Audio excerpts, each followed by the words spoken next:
360 বছর কাঁদিলেন একটি ভুলের দায়।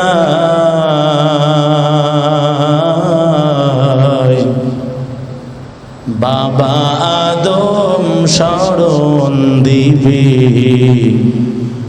মা হাওয়াজির দায়। বাবা আদম স্মরণ দিবে মা হাওয়াজির দায়। তুমি যদি আমার দিকে হত্যা করানোর জন্য হাত বাড়াও, ও ভাই তোমারও দুইটা হাত আল্লাহ দিয়েছে, আমাকে আমার আল্লাহ দুইটা হাত দিয়েছে। তুমি আমাকে মারার জন্য যদি হাত প্রসারিত করো, আমি তোমাকে মারার জন্য আমার হাত আমি সামনের দিকে বাড়াবো না। এরে আল্লাহর গোলাম, কেন বাড়াবো না জানো? ইন্নী আখাফুল্লাহ রাব্বাল আলামিন। কারণ আমি কেন তোমার দিকে হাত বাড়াবো না জানো? আমি আমার আল্লাহকে ভয় করি। আমি আমার আল্লাহকে ভয় করি, এজন্য আমি তোমার দিকে হাত বাড়াবো না। তুমি মারলে মারো, আমি তোমারে মারবো না। এরে আল্লাহর বান্দা, এক পর্যায়ে এমন অবস্থা হইয়া গেল, হাবিল আরো ডাক দিয়া কয়, ও আমার ভাই, ইন্নী উরিদু আন তাবুআ বিইসমি ওয়া ইসমিকা ফাতাকুনা মিন আসহাবিন নার ওয়া যালিকা জাযাউ যালিমিন। হাবিল ডাক দিয়া কয়, রে ভাই, তুমি আমাকে মারবা, দোনোজনের পাপ তোমার ঘাড়ের উপরে চলে যাবে। আর আমি চাই না নিজে জাহান্নামী হই। তুমি যদি মারো, তোমার ঘাড়ে পাপ চাপবে, আর তুমি এর প্রতিদান হিসেবে জাহান্নামী হয়ে যাবে। ইয়াতাকাব্বালুল্লাহু মিনাল মুত্তাকিন। قال أصحاب رسول الله صلى الله عليه وسلم يا رسول الله ما هذه الأضاحي؟ قال سنة أبيكم إبراهيم. قالوا فما لنا فيها يا رسول الله؟ قال بكل شعرة حسنة. قالوا فالصوف يا رسول الله؟ قال بكل شعرة من الصوف حسنة، أو كما قال النبي عليه الصلاة والسلام. محمد نے آکر کفر کو مٹایا، محمد نے آکر کفر کو مٹایا، کفر کو مٹا کر صداقت بتایا، کفر کو مٹا کر صداقت بتایا۔ دین کی سورج ڈوب رہی ہے، हम लोगों की सामने दिन की सूरज डूब रही है, हम लोगों की सामने रोज़ महशर का जवाब है मुस्तफ़ा के सामने। रोज़ महशर का जवाब है मुस्तफ़ा के सामने। জিলহজ মাস সামনে আমাদের, যেই মাসের ভিতরে অত্যন্ত গুরুত্বপূর্ণ দুইটা ইবাদত আল্লাহ রাব্বুল আলামিন আমাদের জন্য দিয়েছেন।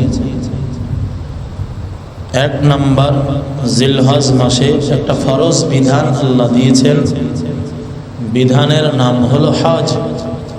দ্বিতীয় আরেকটা বিধান আল্লাহ আমাদের জন্য দিয়েছেন, সামর্থ্যবানদের জন্য 3 দিনের নিসাব পরিমাণে যার কাছে অর্থ থাকবে, কিসের নিসাব? 7.5 ভরি স্বর্ণ, 52.5 ভরি রূপা,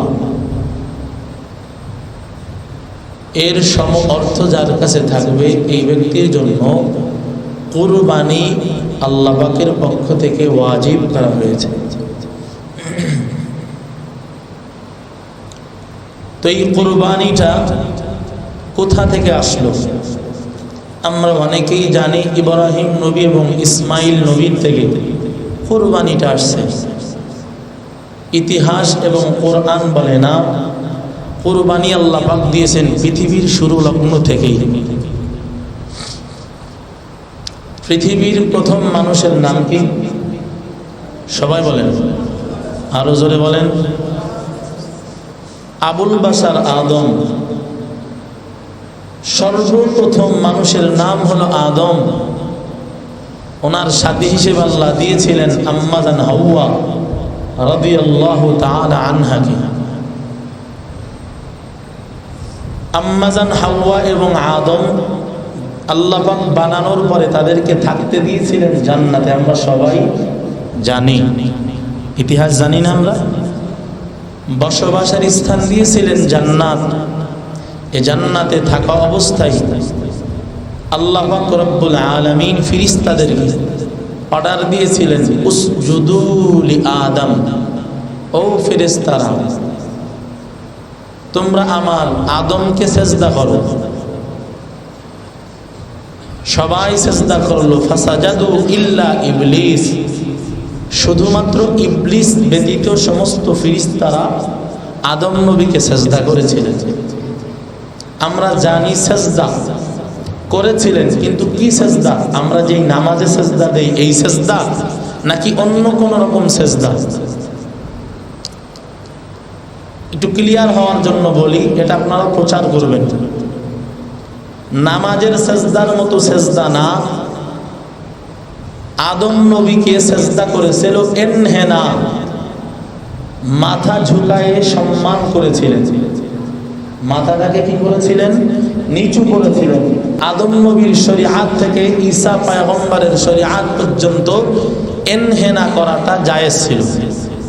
মাথা ঝুঁকায়ে সম্মান করাটা, কোনো মানুষকে এই সম্মান করাটা জায়েজ ছিল, কিন্তু মুহাম্মদুর রাসূলুল্লাহর শরীআতে সম্পূর্ণ হারাম। এখন যদি কোনো পীরের মুরিদ বলে যে আমি আমার পীরকে সম্মানের সেজদা করেছি, যেটা ফেরেশতারা আদমকে করেছিল, তাহলে আপনারা জবাব দিতে পারবেন কি পারবেন না? যে জবাব দিতে পারবেন না? অবশ্যই জবাব দিতে পারবেন যে আদম নবীকে ফেরেশতারা সেজদা করেছিল, কিন্তু বাস্তবিক যেই সেজদা আমরা মসজিদে গিয়ে করি এই সেজদা না। ওই সেজদাটা ছিল সম্মানের সেজদা, এনহেনা, মাথা ঝুঁকানো, ডাইরেক্ট সেজদা না। কথা বলেন ঠিক কিনা? 2 নাম্বার, এটা আদম নবী এবং ঈসা নবীর শরীয়তের ভিতরেই সীমাবদ্ধ। মুহাম্মদুর রাসূলুল্লাহ শরীয়তের ভিতরে মাথা ঝুঁকায় হোক আর ডাইরেক্ট হোক আর ইনডাইরেক্ট হোক, কোন রকম সেজদা কোনো মানুষকে, কোনো গাছ, কোনো প্রাণীকে সম্পূর্ণরূপে হারাম করে দেওয়া হয়েছে। ইবলিস সেজদা না করার কারণে আল্লাহ বললেন ফাখরুজ ইন্নাকা রাজিম, বের হয়ে যাও, চির বিতাড়িত করে আল্লাহ ইবলিসকে যখন ওখান থেকে বের করে দিলেন, আল্লাহ পাক বের করে দেওয়ার পর ইবলিস আল্লাহ পাকের সাথে বলল যে আমি অবশ্যই আদমকে ধোঁকা এবং আদম সন্তানদেরকে ধোঁকা দেওয়ার জন্য এই প্রসেস আমাকে দেওয়া লাগবে। আল্লাহর কাছ থেকে চেয়ে নিল। আল্লাহ বলে যা, তোর সেই পাওয়ার দিলাম, তবে যারা আমি আল্লাহকে ভয় করবে তাদেরকে তুই কোনো ক্ষতি করতে পারবি না। সর্বপ্রথম ধোঁকা দিল আম্মাজান হাওয়াকে। বের হয়ে যেহেতু চলে যাই, ও হাওয়া, ওই যে গন্ধম গাছ, ওখান থেকে চিরস্থায়ী যদি জান্নাতের অধিবাসী হতে চাও, গন্ধম গাছের ফল খাও, চিরস্থায়ী জান্নাতি হয়ে যাও। মহিলা মানুষের চিকন বুদ্ধি, তবে ভুল করে বেশি। যখন এমন ধোঁকা দিল, আদম নবীকে বলল, স্বামী আমাকে তো এইরকম বলল, মুআল্লিমুল মালাইকা এই কথা আমাকে বলল, গন্ধম গাছের ফল খাইলে চিরস্থায়ী জান্নাতি হব। একটু চিরস্থায়ী হওয়ার জন্য এই ফল আমাদের খাওয়া দরকার না? গন্ধম খাইল তো জান্নাত থেকে বিতাড়িত হয়ে গেল। জান্নাত থেকে আল্লাহ দুনিয়াতে পাঠায়া দিলেন। কোথায় পাঠালেন? সবাই বলেন কেন? ইতিহাস বা তাফসীরের কিতাবে পাওয়া যায়, গন্ধম খাওয়ার সাথে সাথে বাথরুম লাগছিল। ওই বাথরুম করার জায়গা জান্নাত না, বাথরুম করার জায়গা হলো জমিন। ভাই এদের যেহেতু বাথরুম লাগছে, এখন পাঠায়া দাও জমিনে, এই বাথরুম করার জন্য পাঠাও। জমিনের ভিতরে পাঠায়া দিল চিরস্থায়ীভাবে। তবে দোনোজনকে 2 জায়গায় পাঠালেন, একত্রে পাঠান নাই। একজনকে স্মরণদ্বীপে আর একজনকে জিদ্দায়। 360 বছর কাঁদিলেন একটি ভুলের দায়,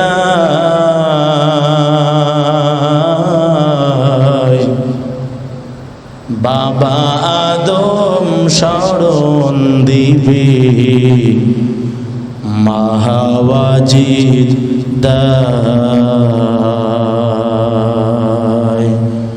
বাবা আদম স্মরণ দিবে মা হাওয়া জিদ্দায়।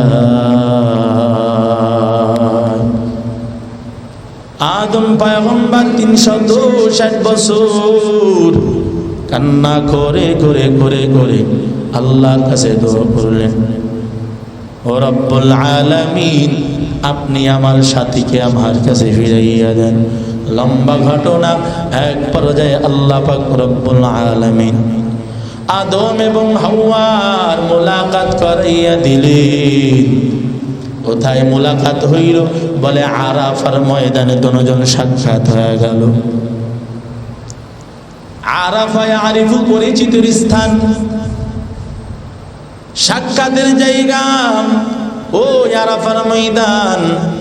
360 বছর পর আম্মাজান হাওয়া এবং আব্বাজান আদম যখন মিলিত হইয়া গেল, ওই স্থানের নাম আল্লাহ দিয়ে দিলেন আরাফার ময়দান।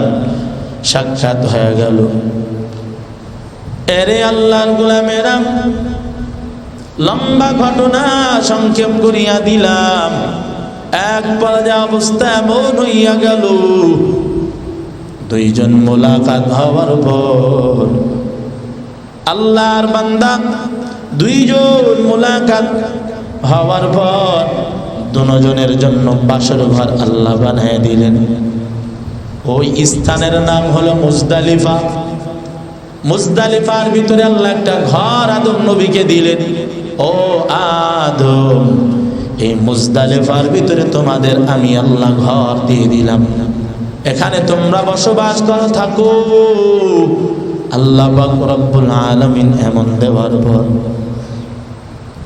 আল্লাহর বান্দা আদম, আল্লাহর বান্দি হাওয়া মুজদালিফার ভিতরে বাসর করার পর আল্লাহর কুদরতে একবার বাচ্চা তাকে দিয়েছিলেন আল্লাহ পাক রব্বুল আলামিন দুইটা করিয়া।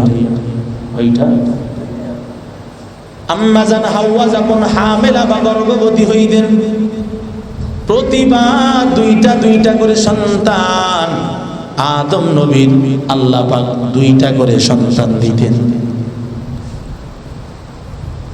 তাফসীরের মধ্যে পাওয়া যায় আম্মা জান হাওয়া রাদিয়াল্লাহু আনহা তার জীবদ্দশায় 120 বার হামেলা বা গর্ভবতী হয়েছিলেন। আর 120 বার হামেলা হওয়ার কারণে আল্লাহ পাক দুই সন্তান দিতে দিতে সর্বশেষ আল্লাহ পাক রব্বুল আলামিন একটা সন্তান দান করলেন, নাম হলো শীষ। শীষ পয়গম্বরকে সর্বশেষ সন্তান আদমকে দিলেন। এরে আল্লাহর গোলাম, আদম নবীকে আল্লাহ দুইটা করে সন্তান দিতেন, একটা ছেলে একটা মেয়ে। পৃথিবীর ভিতরে আর কোনো মানুষ নাই, বিবাহ শাদী হওয়া দরকার, আদম সন্তান বেশি বেশি আসা দরকার। কিভাবে আসবে বলে, আদম থেকে দুইটা করে সন্তান, ছেলে একটা মেয়ে। যেই গর্ভের ছেলে ওই গর্ভের মেয়ের সাথে বিবাহ শাদী আদমের শরীয়তে জায়েজ ছিল না। এজন্য আল্লাহ পাক রব্বুল আলামিন বিধান আদম নবীর শরীয়তের ভিতরে দিয়ে দিলেন, এই জোড়ার ছেলে আর এক জোড়ার মেয়ের সাথে বিবাহ হবে, আর এক জোড়ার ছেলে এই জোড়ার মেয়ের সাথে বিবাহ হবে। এ গ্রুপের ছেলে বি গ্রুপের মেয়ে, বি গ্রুপের ছেলে এ গ্রুপের মেয়ে। এইরকম ভাবে আল্লাহ পাক রব্বুল আলামিন আদম নবীর শরীয়ত দিয়ে দিলেন, আপনার সন্তানদের ভিতরে এমন ভাবে বিবাহ বন্ধনে আবদ্ধ করে দিবেন। হতে হতে হতে হতে এক পর্যায়ে দুইটা সন্তান আদম নবীর হইল। এক সন্তানের নাম হাবিল, হাবিলের সাথে যেই মেয়েটা আসলো নাম হলো গাজালা। পরের একটা গ্রুপ এক সন্তান আল্লাহ পাক দিলেন, আবার পরের জোড়ায় যেই সন্তান আসলো নাম হলো কাবিল, তার সাথে যেই কন্যা সন্তান আসলো নাম হলো আকলিমা। এক পর্যায়ে এমন অবস্থা হওয়ার পর যখন তারা বড় হইল, বড় হওয়ার পর এক পর্যায়ে কাবিল প্রস্তাব দিয়ে ফেললো, বাবা আমার সাথে যেই মেয়েটা আসছে বড় সুন্দর, আমার সাথে যেহেতু আসছে এইটা আমার সাথে বিবাহ দেন। আমার সাথে জন্মগ্রহণ করছে আকলিমা, এইটা বড় সুন্দর, আমার সাথে দেন। কাবিলের সাথে যেই মেয়েটা আসছে ওই মেয়েটা কাবিল চাইল হাবিলের সাথে, অথচ এমন শরীয়ত ছিল হাবিলের সাথে যেইটা আসছে সেইটা কাবিলের জন্য, কাবিলের সাথে যেইটা আসছে সেইটা হাবিলের জন্য। এটা নবীর শরীয়ত। কাবিল এইটা মানে না। কাবিল ডাক দিয়া কয়, ও বাবা এইটা তো হতে পারে না, এইটা আমি মানি না। কই তুমি মানবা না? এটা তো আমার কথা না, এটা তো আল্লাহর শরীয়ত, এটা তো আমার কথা না, এটা তো আল্লাহর কথা। তুমি কেন মানবা না? আল্লাহর বিধান, এইটা তো আমি নিজে কোনো বিধান বানাই নাই। এমন কথা বলার পর কাবিল যখন মানে না, আদম নবী হজের মৌসুম আইসা গেল, হজ করতে যাবেন, হজ করতে যাবে। এমত মুহূর্তে কাবিল যখন মানেই না, আদম নবী অর্ডার দিয়ে গেলেন, যেহেতু তুমি আমার কথা মানো না, তাহলে তুমি আল্লাহর থেকে জিজ্ঞাসা করিয়া নাও, আল্লাহর থেকে জেনে নাও তুমি তোমার জোড়ের বোনকে বিবাহ করতে পারবা কিনা। আদম নবীর শরীয়ত, একসাথে যেই দুইটা বাচ্চা জন্মগ্রহণ করবে এরা হলো ভাই বোন। আর ভাই বোনের বিবাহ কি জায়েজ আছে? কথা বলেন। ভাই বোনের বিবাহ এখনো জায়েজ নাই, ওই জামানায়ও ছিল না। আগের জোড়ায় যেই বাচ্চা আসছে ওরা দুইজন ভাই বোন, কিন্তু পরের জোড়া ওই শরিয়াতে তাদেরকে ভাই বোন বলা হতো না। পৃথিবীতে ভাই বোনের বিবাহ হারাম, কেউ যদি করিয়া ফেলায় তাও হারাম। শরিয়াত, কোন শরিয়াতে এটা সাপোর্ট করবে না। এরে আল্লাহর গোলাম, আদম নবীর সন্তান যখন বোনকে বিবাহ করার প্রস্তাব দিল, আদম নবী কয় বোন ভাইয়ের সাথে বিবাহ হবে না। সুতরাং তুমি আল্লাহর থেকে যেহেতু বিধান দিয়েছে, আল্লাহর থেকে জেনে নাও। কয় কিভাবে জানবো? কয় কুরবানি করো, কুরবানির মাধ্যমে জেনে নাও। আল্লাহ পাক এই কথাই কোরআনে বর্ণনা করেন, ওয়াতলু আলাইহিম নাবা আবনাই আদম বিল হক। ও পয়গম্বর, আপনি দুনিয়ার মানুষকে জানাইয়া দেন আদম নবীর দুই সন্তানের ইতিহাস, আদম নবীর দুই সন্তানের ঘটনা পৃথিবীবাসীকে জানায়া দেন। নাবা আবনাই আদম বিল হক إذ قرب قربانا فتقبل من أحدهما ولم يتقبل من الآخر। আদম নবী যখন কুরবানি করতে কয়, দুই ভাই কুরবানির বস্তু নিয়ে পাহাড়ে রেখে আসলো। আমাদের জামানায় কুরবানি হয় পশুর দ্বারা, পশুর গলায় ছুরি চালানোর মাধ্যমে। কথা কোন ঠিক কিনা? ওই জামানায় বিধান ছিল এমন না, ওই জামানায় বিধান ওই কুরবানির বস্তুটা পাহাড়ের উপরে রেখে আসবা, আর পাহাড়ে রাখার পর আসমান থেকে আগুন আইসা যেইটাকে জ্বালাইয়া দিবে বোঝা যাবে ওইটা কবুল হয়েছে। যারটা জ্বালাবে না বুঝতে হবে তারটা কবুল হয় নাই। যারটা জ্বালাবে তারটা কবুল হইছে, যারটা জ্বলে নাই তারটা কবুল হয় নাই।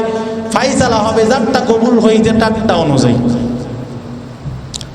আদম পয়গম্বর হজের সফরে চলে গেছে, এদিকে দুই সন্তান। কিতাবের মধ্যে পাওয়া যায়, আমার মুসলিম শরীফের ঘন্টার ভিতরে হুজুর বলছিলেন, এই যে কৃষিবিদ, বর্তমান যে কৃষি পণ্য দেখা যায় এগুলো এখন আমরা চাষ করি বলে শুধু তা না, আদম নবীর সন্তান কাবিল কৃষি পণ্য এইগুলা নিজে চাষবাস করতেন। এজন্য সে অনেক সরিষা দানার মালিক ছিলেন। আর হাবিল ছিল পশু লালন পালন করতেন, অনেক পশু ছিল। তো কাবিল কি করলো, তার সরিষা দানার ভিতর থেকে এক বস্তা রেখে আসলেন পাহাড়ের উপর। আর কাবিল গিয়া কি করলো, কাবিল রেখে আসলো এক বস্তা সরিষা দানা, আর হাবিল গিয়ে রেখে আসলো তার দুম্বার ভিতর থেকে, ভেড়া দুম্বার ভিতর থেকে একটা পশু রেখে আসলো। দুইজন রাখিয়া দূরে দাঁড়াইয়া দাঁড়াইয়া দেখতেছে আগুন আইসা কাঠটা জ্বালায়া দেয়। আমাদের শরিয়াতে এমন হইলে ভালো হইতো নাকি? কি বলেন? বড় মুসিবত, বড় মুসিবত। আল্লাহ পাক কত বাজান বাজাইছে। যদি আমাদের শরিয়াতে এমন হইতো তাহলে তো বোঝা যাইতো হাজী সাহেব দুইবার হজ করতে গেছে, কিন্তু কুরবানি দেয়, কুরবানি আগুন আইসা জ্বালাই না। তাহলে বোঝা হয়ে যাইতো হাজী কত নম্বরের নামাজি, নামাজ পড়তে পড়তে কপাল কালো করিয়া ফেলাইছে। কিন্তু কুরবানির সময় কুরবানির পশু রাখছে, আগুন আইসা জ্বালাই নাই। মসজিদের খতিব সাহেব, ইমাম সাহেব ওই কুরবানির পশু কিনিয়া রাখি আসছে, কিন্তু দেখা যায় আগুন আসছে কিন্তু ইমামেরটা জ্বালায় নাই। মুসল্লিরা ডাক দেয়া কইতে ইমামের পিছনে নামাজ পড়বো না, কারণ ইমাম কুরবানি দিছে, ইমামেরটা জ্বালায় নাই, তার মানে কুরবানির ভিতরে ভেজাল। কথা বলেন ঠিক ঠিক? মুসিবত হইতো না হইতো না? হায় হায়, কত সম্মান আল্লাহ উম্মতে মুহাম্মাদীকে দান করছে। দেখো যা কুরআন মে আই মুহতারাম মুস্তফা কি উম্মতে খায়রুল উম্মাহ। আল্লাহ কত সম্মান এই উম্মতে মুহাম্মাদীকে দান করেছেন। সম্মান মানুষের কাছে হারাবে না, মানুষের কাছে যেন নিজের সম্মানকে নষ্ট না হয়ে যায়। এজন্য অন্যান্য নবীদের উম্মতেরা গুনাহ করলে সাথে সাথে বিচার আসতো। অন্যান্য নবীদের উম্মতেরা যদি গুনাহ করত তাৎক্ষণিক তার আযাব চলে আসতো। এরে আল্লাহর বান্দা, এই আখির নবীর উম্মত হওয়ার কারণে আল্লাহ পাকের কাছে নবী আমার দোয়া করলেন, ও আল্লাহ, আমার উম্মত গুনাহ করবে আর যদি তৎক্ষণাৎ বিচার চলে আসে, ও আল্লাহ, আমার উম্মত বেইজ্জতি হইয়া যাবে। এই উম্মতকে আপনি বেইজ্জতি করেন না। নবীর দোয়া কবুল হইয়া গেল, যার কারণে এই উম্মত গুনাহ করে এরপরেও শাস্তি আসে না। এই উম্মত গুনাহ করে আযাব আল্লাহ আসমান থেকে পাঠায় না, একমাত্র নবীর দোয়া।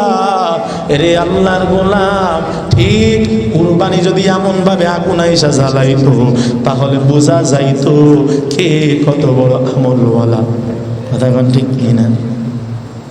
এরে আল্লাহর গোলামের এক পর্যায়ে অবস্থা এমন হয়ে গেল, ওই হাবিল এবং কাবিল যখন তার ওই সরিষা দানা রাখিয়ে আসলো, সরিষা দানা রাখার পর হাবিলের দা আগুন আইসা জ্বালাইয়া দিল, আর কাবিলের সরিষা দানা যেই রকম রেখে আসছে ওই রকম পড়িয়া রইল। আমারটা কবুল হয় নাই, হাবিলেরটা কবুল হইল। এক পর্যায়ে কাবিল ডাক দিয়া কয়, হে আমার ভাই, আমারটা কবুল হয় নাই, তোমারটা কবুল হইছে। এখন আমার রাগের বশীভূত ইয়া কি করবে? ডাক দিয়া কয়, ক্বালা লা আকতুলান্নাক, আমি তোমার হত্যা করব। আচ্ছা আপনারা বলেন দোষ কি হাবিলের? বলেন, হাবিল কি নিজেরটা নিজে জ্বালাইছে? জ্বালাইছে আসমানের আগুনে, কিন্তু আসমানের আগুনে জ্বললেও সহ্য করতে পারে না কাবিল, আল্লাহর ফয়সালা মানতে পারে না। না, এটা আমি মানি না। এর ভিতরেও কোনো ষড়যন্ত্র আছে। বড় আফসোসের ব্যাপার, আল্লাহর পানিতে যখন ঘর ভেসে যায় ওই সময় আর প্রতিবেশীর গায়ে জ্বালা ধরে না, কিন্তু যদি দেখা যায় আপনি একটু ঘর ভিজাইতে ভিজাইতে তার ঘরের একটু দেয়ালে গিয়ে পানি লাগে, ওই সময় প্রতিবেশীর মাথা গরম, এই তোর ঘরের পাইপের পানি আমার ঘরে লাগলো কেন? কথা বলেন ঠিক কি না? অথচ আল্লাহ কিন্তু ভাষায় দেয়, এই ভাষাইলেও কোনো কথা নাই, কিন্তু যদি একটু এদিক ওদিক হয়ে যায় খবর আছে। তো ঠিক কাবিলের অবস্থা এমন, জ্বালাইছে আল্লাহ, আল্লাহর ব্যাপারে কোনো কথা নাই। এখন ডাক দিয়ে কয় সব এটা হাবিলের কারসাজি আর আমার বাবার। সুতরাং ক্বালা লা আকতুলান্নাক, আমি তোমারে হত্যা করব। এমন কথা বলার পর আল্লাহর বান্দা যখন বলে তোমাকে হত্যা করব, হাবিল ডাক দিয়া কয়, ক্বালা ইন্নামা ইয়াতাকাব্বালুল্লাহু মিনাল মুত্তাকিন। হাবিল ডাক দিয়া কয়, ও ভাই আমার, আল্লাহ পাক যখন আল্লাহর কাছে কোনো কিছু রাখা হয় এইটা জাতটা আল্লাহ কবুল করে না, আল্লাহ মুত্তাকিদেরটাই কবুল করে। আল্লাহ জাতটা কবুল করে না, আল্লাহ মুত্তাকিদেরটা কবুল করে। তার মানে বোঝা গেল হাবিল মুত্তাকির ভিতরে আছে। রে আল্লাহর বান্দা, এমন কথা বলার পর কাবিল থামিয়া রইল না। লাইন বাসাত্তা ইলাইয়া ইয়াদাকা লিতাকতুলানি মা আনা বিবাসিতি ইয়াদিয়া ইলাইকা লিয়াকতুলু। যেই সময় কাবিল বলল হত্যা করিয়া ফেলাবো, ওই সময় আল্লাহর বান্দা হাবিল ডাক দিয়া কয়, ও আমার ভাই, তুমি আমারে হত্যা করতে চাও, তুমি যদি আমার দিকে হত্যা করানোর জন্য হাত বাড়াও, ও ভাই তোমারও দুইটা হাত আল্লাহ দিয়েছে, আমাকে আমার আল্লাহ দুইটা হাত দিয়েছে। তুমি আমাকে মারার জন্য যদি হাত প্রসারিত করো, আমি তোমাকে মারার জন্য আমার হাত আমি সামনের দিকে বাড়াবো না। এরে আল্লাহর গোলাম, কেন বাড়াবো না জানো? ইন্নী আখাফুল্লাহ রাব্বাল আলামিন।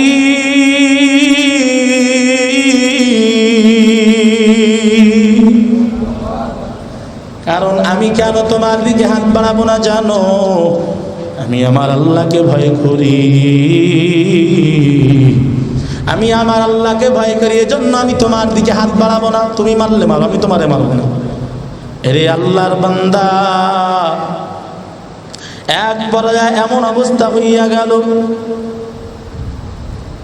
হাবিল আরো ডাক দিয়া কয়, ও আমার ভাই, ইন্নী উরিদু আন তাবুআ বিইসমি ওয়া ইসমিকা ফাতাকুনা মিন আসহাবিন নার ওয়া যালিকা জাযাউ যালিমিন।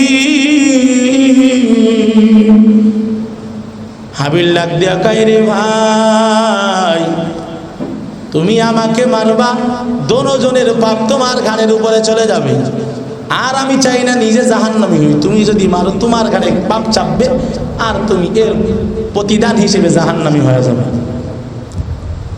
আর জালেমদের জন্য আল্লাহ পাকের পক্ষ থেকে এইটাই হলো শাস্তি।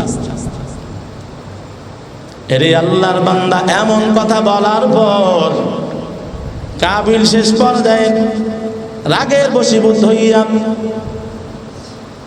فطوعت له نفسه قتل أخي فقتله فأصبح من الخاسرين। আল্লাহ পাক রব্বুল আলামিন জানাই, কাবিল রাগের বশীভূত হইয়া হাবিলকে মারিয়া ফেলাইল, তার ভাইকে হত্যা করিয়া ফেলাইল, যার ফলে সে ক্ষতিগ্রস্তদের অন্তর্ভুক্ত হয়ে গেল। আল্লাহ পাক রব্বুল আলামিন যখন কাবিল তার ভাই হাবিলকে হত্যা করিয়া ফেলাইল, হত্যা করার পর পৃথিবীর জমিনে সর্বপ্রথম হত্যা, আর এর আগে কোনো মানুষ মরে নাই, সর্বপ্রথম হত্যা হইল হাবিল, হত্যা করলো কাবিল, এজন্য কাবিলকে বলা হয় কাতিল। এই কাবিল হত্যা করার পর এমন অবস্থা হইয়া গেল, কাবিল হত্যা করিয়া এখন লাশটাকে কোথায় লুকাবে, দিশা আর খুঁজিয়া পাই না, কোথায় দিয়া যাবে, এই লাশটা এখন কি করবে? আল্লাহ পাক রব্বুল আলামিন কোরআনে ঘটনা বর্ণনা করিয়া দেয়, আসমান থেকে দুইটা কাক আল্লাহ পাঠায়, দুইটা কাক কাবিলের সামনে আইসা টুকরা টুকরি করতে করতে করতে করতে একটা কাবিলের সামনে মারা যায়। মারা যাওয়ার পর কাবিলের সামনে ওই কাক নিজের দুই পা দিয়া মৃত কাককে ঢাকার জন্য জমিনের মাটি এদিকে ওদিকে ছিটানো শুরু করে দেয়। সিটাইতে সিটাইতে একটা গর্ত হইয়া যায়, গর্ত হওয়ার পর এই কাকটা আর একটা কাককে ওই গর্তের ভিতর রাখিয়া পা এবং ঠোঁট দিয়া মাটি টানিয়া টানিয়া টানিয়া টানিয়া ওই কাকটাকে দাফন করিয়া ওখান থেকে উড়ে চলে যায়। কাবিল নিজে চোখে দেখতে দেখতে বুঝতে পারলো আমার ভাইয়েরও তো একই অবস্থা হয়েছে, এমন অবস্থায় আমার ভাইকে লুকাইতে হবে। হত্যা যারা করে নিজেকে গোপন করার চেষ্টা করে, লাশ গুম করার চেষ্টা করে, এইটা এখনকার শিক্ষা না, এইটা কাবিলের শিক্ষা। এজন্য কিয়ামত পর্যন্ত হাদিসের মধ্যে আসছে পৃথিবীর ভিতর যত হত্যা সংগঠিত হবে এর একটা পার্সেন্টেজ কাবিলের কবরে চলে যাবে, কারণ সর্বপ্রথম মানব হত্যা শুরু করেছে সে, এজন্য পার্সেন্টেজ সে পাইতেই থাকবে। এরে আল্লাহর গোলাম, এক পর্যায়ে সিরিয়ার জাবালে আসওয়াদের উপরে নিয়া কাবিল তার ভাই হাবিলকে পাথর সরাইয়া সরাইয়া এইরকম ভাবে একটা গর্ত বানাইয়া ভাইয়ের মতো ওইখানে ভাইকে রাখিয়া পাথর চাপা দিয়া ওইখান থেকে কাবিল চলিয়া যায়। এরে আল্লাহর গোলাম এইরকম ভাবে হত্যা করিয়া ফেলাইল, আল্লাহর বিধান মানল না কুরবানি। ওই সময় থেকে আদম নবীর ওই সময় থেকে আল্লাহ পাক রব্বুল আলামিন পৃথিবীর মানুষের জন্য কুরবানি দিয়ে চালু করিয়া দিয়েছে। এই কুরবানিটা আল্লাহ চালু করিয়া দিয়েছেন ওই সময় থেকে। এরে আল্লাহর গোলাম আস্তে আস্তে আস্তে আস্তে আস্তে আস্তে এই কুরবানিটা আমাদের জাতির পিতা ইব্রাহিম পয়গম্বর ইব্রাহিমের পর্যন্ত চলে আসলেন, ওখান থেকে আমাদের জন্য সুন্নাত করে দেওয়া হয়েছে। জাতির পিতার সুন্নাত কুরবানি করা। قال أصحاب رسول الله صلى الله عليه وسلم আল্লাহর নবীর সাহাবীরা মায়ার নবীকে জিজ্ঞাসা করলেন, মা হাযিহিল আওয়াহিয়ু, ও পয়গম্বর কুরবানি এইটা আবার কি জিনিস? কুরবানিটা আবার কি? মায়ার নবী বলেন, ক্বালা সুন্নাতু আবিকুম ইব্রাহিম, এই কুরবানিটা হলো তোমাদের জাতির পিতা ইব্রাহিম নবীর সুন্নাত। ইব্রাহিম নবীকে আল্লাহ পাক রব্বুল আলামিন দীর্ঘ বছর সন্তান দেয় না, ইব্রাহিম নবী সন্তান হারা। এরে আল্লাহর গোলাম ইব্রাহিম নবী আল্লাহর কাছে দোয়া করলেন, ও রব্বুল আলামিন আমাকে একটা সন্তান দান করেন, নেক সন্তান একটা দান করেন। রব্বি হাবলি মিনাস সালিহিন, ও আল্লাহ একটা নেক সন্তান দাও। ফাবাশশারনাহু বিগুলামিন হালিম, আল্লাহ তাআলা একটা নেক সন্তানের সুসংবাদ দিয়ে দিলেন। ইব্রাহিম নবীকে নেক সন্তানের সংবাদ দিলেন। দীর্ঘ বছর পর ইব্রাহিম নবী বুড়া হয়ে গেছে, এমন অবস্থায় নেক সন্তানের সুসংবাদ আল্লাহ দিলেন। সন্তান আল্লাহ পাক দিলেন, নাম হলো ইসমাঈল। এই ইসমাঈলকে যখন ইব্রাহিম নবীকে আল্লাহ হাদিয়া দিলেন, লম্বা ঘটনা, হাদিয়া দেওয়ার পর ইব্রাহিম নবী সন্তান নিয়ে বড় খুশি। আম্মা জান সারা রাদিয়াল্লাহু আনহা সন্তান নিয়ে ইব্রাহিম নবী যখন খুশি, আম্মা জান সারা মনের ভিতরে একটু কষ্ট, আমার সর্বপ্রথম বিবাহ হয়েছে, আমার তো কোনো বাচ্চা কাচ্চা নাই। হাজেরা কয়েকদিন আগে আসতে না আসতে আল্লাহ সন্তান দিয়েছে, মনে একটু কষ্ট আসার কথা না? মনের ভিতরে কষ্ট নিয়ে সন্তানকে কোলে পিটিয়ে নিয়ে আনি আদর দেয়। আম্মা জান সারার মনে বড় কষ্ট, ইব্রাহিম নবীকে ডাক দিয়া কয়, ও ইব্রাহিম আপনি আপনার সন্তান এবং আপনার বিবিরে বনবাসে পাঠান, বনবাসে পাঠাইয়া দেন। এমন কথা বলার সাথে সাথে আল্লাহর পক্ষ থেকে আল্লাহ পাক জিবরিল আমিনকে পাঠাইয়া দিলেন। জিবরাইল আমিন আয়েশা ইব্রাহিম নবীকে একেবারে ডাইরেক্ট জানায় দিলেন, আপনার বিবি সারা যেইটা বলছে আল্লাহর পক্ষ থেকে, আল্লাহর মানসা এইটা, আপনার বিবি হাজিরা এবং ইসমাইলে বনবাস দেন। এমন জায়গায় বনবাস দিবেন যেখানে কোনো গাছপালা নাই, যেখানে কোনো তরুলতা নাই, যেখানে কোনো পানিও নাই, এমন স্থানে বনবাস দেন। এমন কথা বলার পর আল্লাহর পক্ষ থেকে আদিষ্ট হইয়া ইব্রাহিম সন্তান এবং বিবিরে নিয়া, সন্তান বিবিরে নিয়া ইব্রাহিম উটের পিঠে উঠাইয়া যাইতে যাইতে যাইতে যাইতে ও যে মক্কা নগরীর যেখানে এখন আমরা সবাই দৌড়াই, ওই স্থানে আইনা যখন ইব্রাহিম নবী সন্তান বিবিরে রাইখা